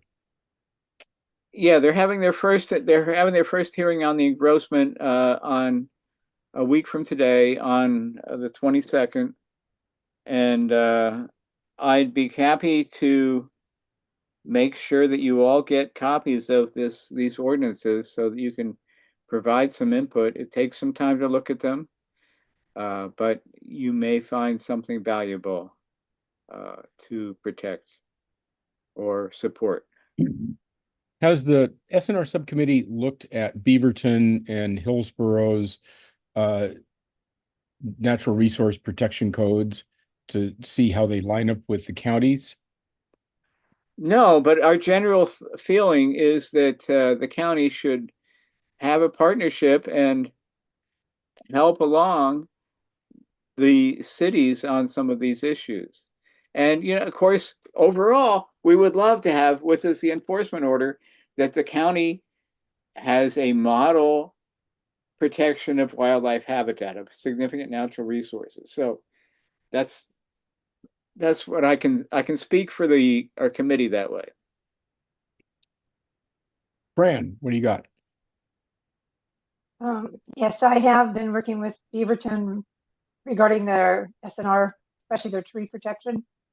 And they have implemented quite a bit of tree protection stuff. So yeah, we've got tons of tree code information, et cetera, for comparisons with which we've provided to LUT and commissioners. Ken Dobson has done a really good job and a latest one-pager report out to the commissioners and why this is insufficient. I don't remember if anybody's got it up handy, but it's a really good, very succinct. They ain't gonna cut it, guys. So there are just too many exceptions and options for developers to sidestep the code. Is the way it's being written, the way it's written up, the code, the way the policy is written up. Sadly, that's kind of the bottom line. It used to be at the director's discretion where the terms used. Now they use different words. Same idea, which is making it not objective. So Fran, was the Ken Dobson letter the one that CCI supported, or has there been a second letter that he's written? Joe, can you answer that? I just saw this new one today, which was a great quick wrap up. And is that a new letter? Yeah, he basically showed the loopholes that are there, and we'll probably end up going to LUBA again. Keep the cycle going onward. So there is a second letter. This is one that followed on. I have not seen it, and he says he has ideas, and he's been so busy. I don't know if he's really submitted it yet or not. Okay. But he does have a plan moving forward. So Fran, do you have a date on the letter that you saw? Is that? That was just an email that Ken did the summary okay. for me, and I forwarded it to her. Okay. Yeah, they were kind enough to forward it to me, and I just to give you an idea what he wrote, if that's okay, it is sure. They are taking the position that they can have an alternative procedures and requirements that are not clear and objective, so long as they have another clear and objective path. And when Ken looked at all these things having to do with required housing and all these things, it just doesn't make sense. So I'm sure he's going to do something more significant if it does go to LUBA again. But I thought it was well done. And when I look back at the code, he's absolutely right. There are so many places where there is an alternate path for developers that really doesn't lead them down this clear and objective route. Right. That's the problem. Not to mention the fact that they try to put these valuations on trees and stuff like that, which is not based on any scientific data. It was just an effort to try to quantify something. And I've been going to a lot of different resources to find out what the basis they used for this quantifiable number. And there's nothing. It's just a number in the air just to kind of put a stake in the ground, which is not a very good stake if you ask us. Ayla. Yeah, just a quick, I was a part of the meeting today, and I just wanted to mention that one of the issues is where the counties and city overlap each other regarding resources. There's just not a clear guideline. For example, historical sites, that's a part of Gold 5, and it's not really even addressed. And just because it's on private land or within a city UGB, the county should still have guidelines about how they take a look at those things and identify them and let the owners of the place and the city know that they have value and that there's certain criteria about salvaging them, not demolishing them, supporting them, having a program that's clear and objective. Yes, the mitigation criteria, it looks like it's just so many loopholes with subjective terms like adequate, and it's just incomplete. And once again, it's loopholes for who has the money and who doesn't, and having to hire a lawyer every time to fight these things instead of it being a real algorithm that anybody can participate in and get things done. It still needs a lot of work. So I was glad to be a part of the meeting, and we definitely need to be in the work plan for the next 2 years to keep this going. Thank you. Dawn, what would you like to say? I think I need to be brought up to speed. What I remember was the meeting that we had where we discussed everything about the 901 and 902 ordinances, and that we were going to send a letter back, just kind of stating that we didn't approve them. However, at the county level, did it go through? Were they approved? Is that what you guys are saying? The first hearing of the commissioners is next week. Yes. I the recall. 22nd. Yes. The, So it has not been approved. Okay. There's been engrossments added. And so now they're going to be in the process of going through the steps of approving it as is. Got it. Okay. I just wanted to make sure I was clear on if I was up to speed or not. So thank you. One of the suggestions that comes to me is the Tualatin Soil and Water Conservation District and the USDA's Natural Resource Conservation Service, NRCS, both work to preserve natural resources in a voluntary way. So the landowner engages the Soil and Water Conservation District or NRCS, and they get support and some grants to do the work. So in addition to having strong codes, creating a culture where people who own rural land are invited to engage with agencies that will help them protect land, I think has a lot of merit in the realm of the complete solution going forward, and just having the county do development codes. If they get strong enough, we might find ourselves in a Nolan Dolan situation where property rights trump whatever the jurisdiction wants to do. So I'm personally cautious about trying to make the SNR codes so strong that they draw out lawsuits, and maybe the lawsuits would fail. I don't know, but it's just a thought. Okay. Significant natural resources. As a lifetime resident of Washington County, most of the significant natural resources in the urban growth boundary that I've seen have been decimated and turned into houses or cities. So we're trying to protect the last fragments of natural resources. Ayla, are you complete in your comments? I think so. You can raise your hand. I can't make my hand go down now. There you go. You raised it, but now how do you lower it? Okay. Sorry. That's okay. Fran. One last point, Mary Lou and Nancy Flett, who are also on the subcommittee, brought to my attention, for instance, just to give an idea, how middle housing is now another way of avoiding the rules or policy of 901, 902.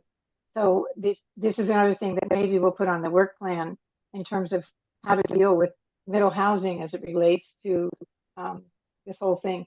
For instance, with middle housing, there's no longer a requirement to do neighborhood meetings, apparently. And so I looked at a couple of the properties that were brought to my attention, and there is SNR on these two developments that are just bypassing the standard land use process that we all has known to come and love. So I'm verifying this first with LUT to make sure that I'm correct in my perceptions.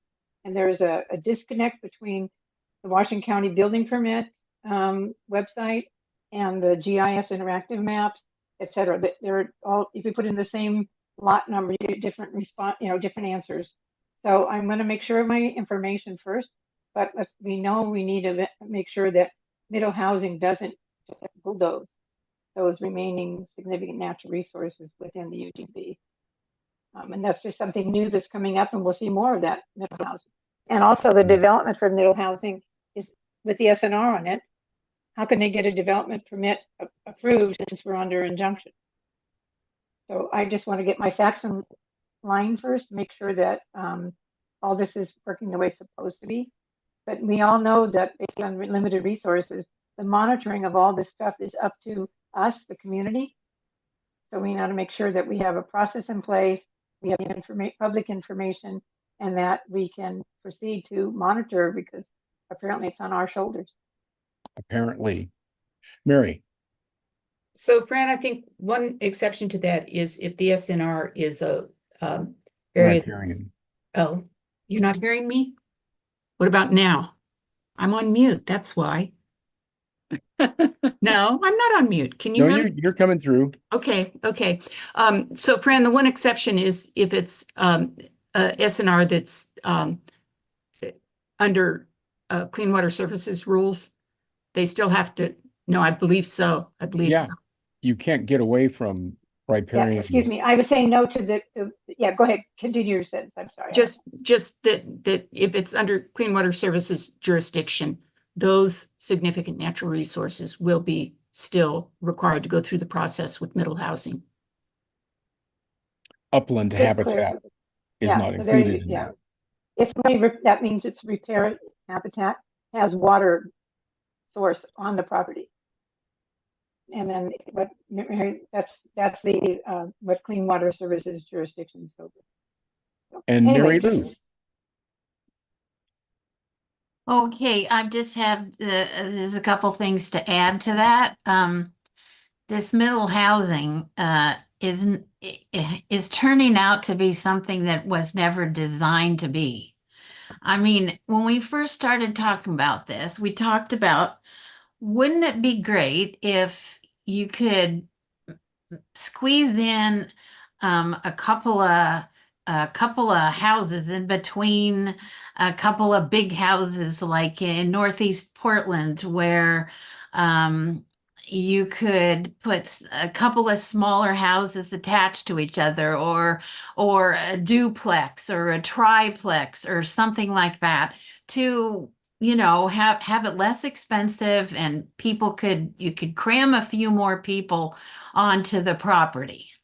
Well, just explain to me how a 70-unit cottage middle housing development in a forest, explain to me how that fits in. It just doesn't fit in at all. And the neighbors of that kind of thing are just understandably up in arms, because it's just nothing like anybody envisioned. I mean, 70 units taking down giant trees in a forest on 150th. It's craziness. And so at the joint CPO7 CPO1 meeting last night, somebody who lives right there by that property that's being developed asked Pam Treese to please come out and take a look. And she said she would, because it's so intrusive. This is not what people thought middle housing was going to be. They thought it was going to be a little development here with some smaller homes and filling in some areas where, some houses could fit that didn't exactly follow the zoning and so forth. And so, this is not the, I don't Yeah. know. I don't get it. It's like, it's just wrong on every level. And since there's no neighborhood meeting, I didn't even find out about it until Virginia mentioned something in the online in the Cedar Mill It's official. news area. Yeah, that's where I read about it because there's no neighborhood meeting or anything. Yeah. So I don't think that's fair. I think it's giving developers opportunity to fast track their developments and not get any input or any notification to the neighborhood. Just wrong. It's just wrong.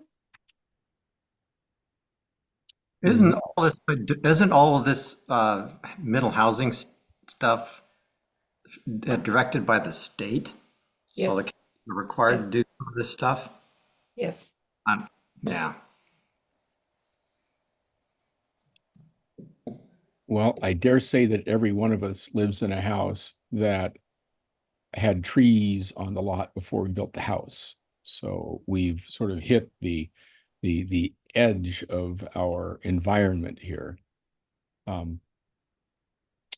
all I'm saying, Bruce, is that I think that as far as the work program, which is what we were discussing, is I Yes. think that LUT needs to do a little bit of one line item, as it were, for having to do with public information regarding middle housing and some kind of portal or whatever it is regarding the middle housing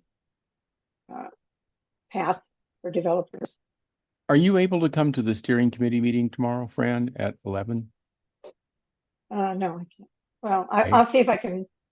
Yes, I would check, but I'll see if I can fix it. So anything that the CCI can formally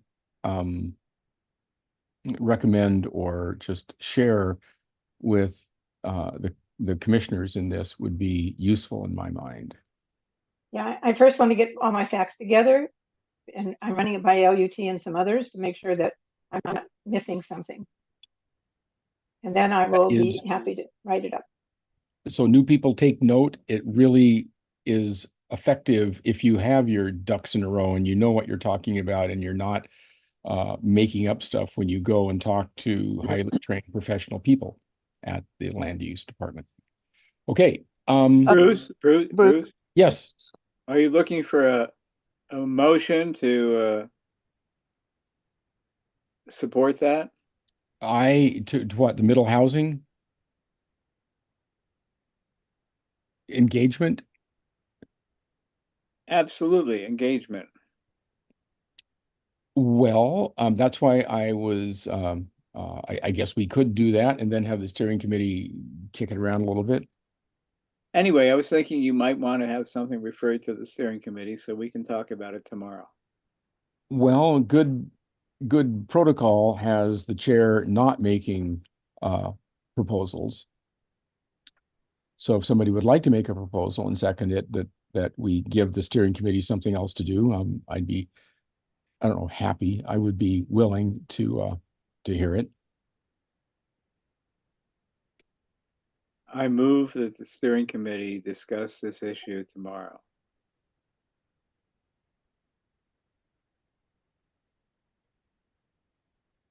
Do we have to be on the steering committee to second it? No. Well, then I would second that. Okay. And I will add to what everybody was saying just now, public notice is a critical part of all of what we've been talking about. This bypassing public notice methodology is archaic, and we cannot count on telling people it's all on our website. And we have to take a look at the distances, the radiuses, when something like middle housing's going in, take a new consideration of how far should we go with public notice, which means you get something in the mail. That we follow protocol for land use. When I do application, I have my public notice signs go up, and I know the county mails it to a certain distance all around that property that I'm working on. And I think we need to take a look at that and revise it.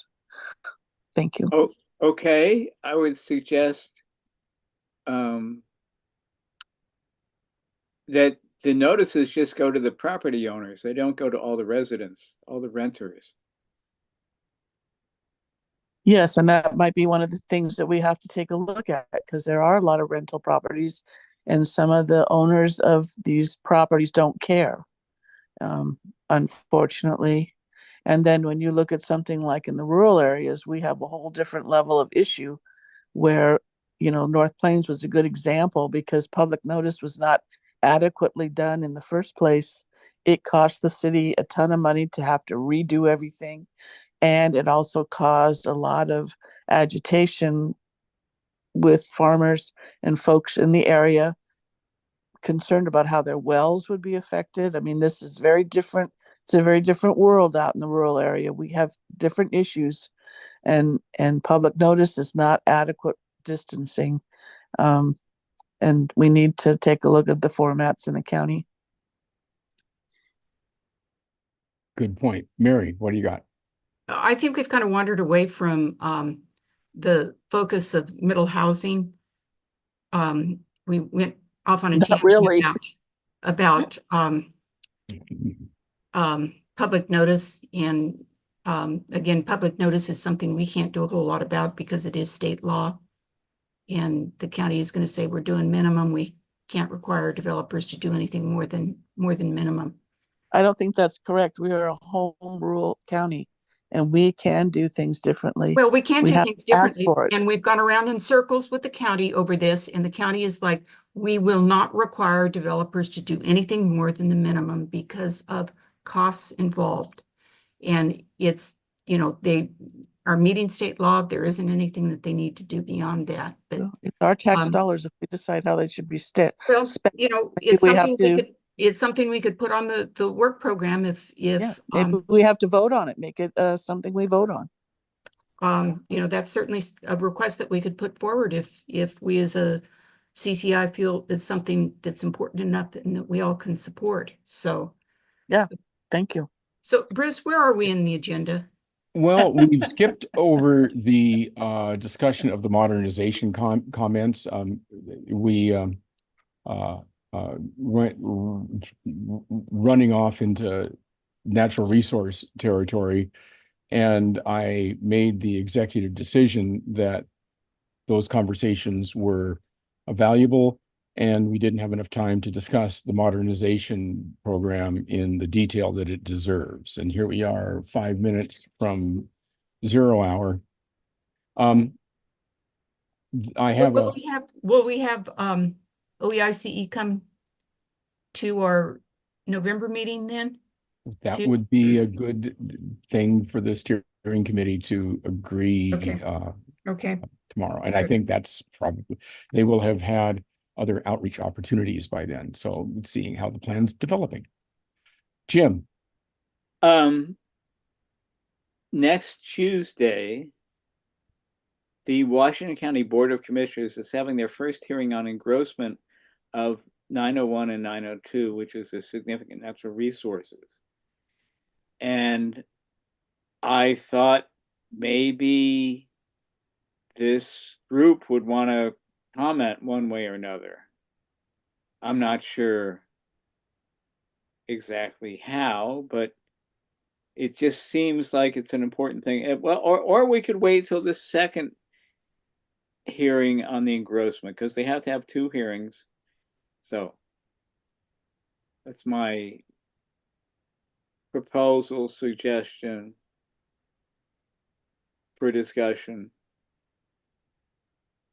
Aren't both of them in the month of October, which means that October and November, November 5th. Okay. And November 5th is before our next CCI meeting.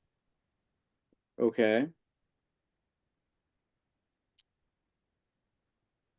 It's hard for us to consider something without having a letter in front of us or a concise statement. Yeah, I'm relying on the SNR subcommittee to provide me with the material for the letter. So I would like to move ahead. Would you The want steering that at the committee- subcommittee, at the steering committee tomorrow? Yeah. Steering committees 11 to 1 tomorrow. The Zoom link is on the county website. I can't share it in the chat because we can't be trusted to have a chat. Oh, that sucks. That really, it like is so deflating. But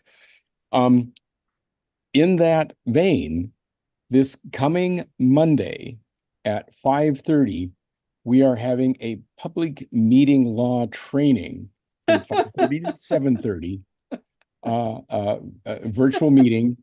The link is in the agenda for this meeting.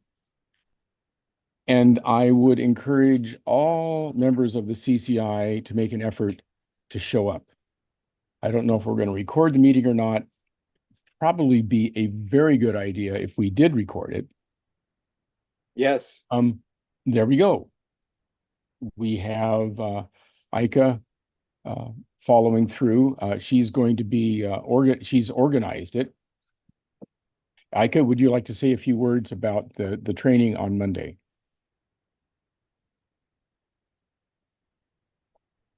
No, I think we have a great presentation from County Council on Oregon Public Meetings Laws and Oregon Government Ethics, and then we will be doing another listening session on the CPO modernization project. So if you can join us, that would be great. I look forward to seeing you that evening. Okay. Let's see. Oh, look at that. It's on my calendar. Okay. Mary, you got your hand up still. So, is there something we can do to, actually, I moved that the training be recorded, so it is available for people who are unable to attend. And I also thought there was the original agenda that went out. I thought there was information that was going to be provided about the county structure. Has that fallen off the list? I think it's, I could correct me if I'm wrong, but I think that the scope of the meeting, of the training, has been pared back a little bit.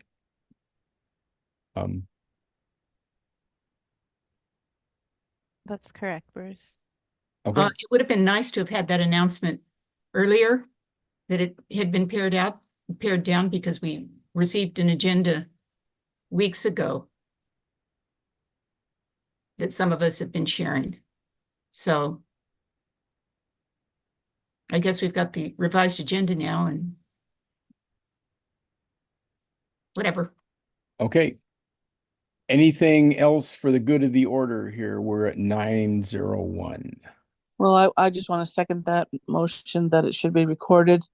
And I'll just say that I had asked and hoped that we could do it in person. I think we need to have meetings in person once in a while, not always in this Zoom format. People need to get together and be synergistic. And I think this training would have been a great opportunity to all get together. So I hope certainly it is recorded. Thank you.